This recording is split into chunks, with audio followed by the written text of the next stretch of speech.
Sclerotic scatter is a good technique to determine if the cornea has any opacification due to lesions such as foreign bodies, or even if there is localized edema. Although used less frequently now, it is a technique worth mastering.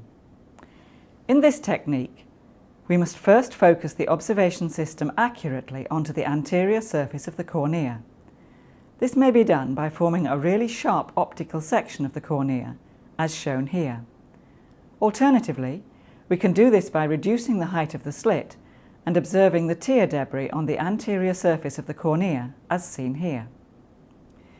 By performing either of these, we have made sure that the microscope is focused on the anterior surface of the cornea, where the illumination system will be focused as well. We then reduce the magnification and lock the slit lamp down so that the observation system doesn't move. We then have to redirect the illumination system without moving the microscope onto the limbus. This is achieved by decoupling the slit lamp. In this type of slit lamp, this is done by unscrewing the knob as shown here and rotating the illumination system. What we have achieved is shown in this illustration, where we move the illumination system without moving the microscope.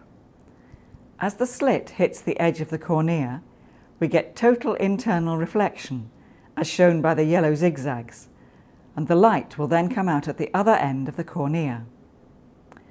As this happens all the way round the cornea, we will achieve a halo around the circumference of the cornea.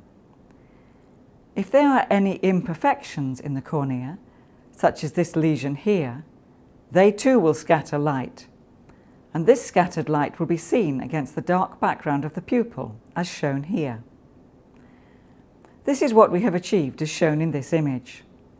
The slit is focused on the very peripheral part of the cornea, near the limbus, and the light from it totally internally reflects in order to achieve the halo.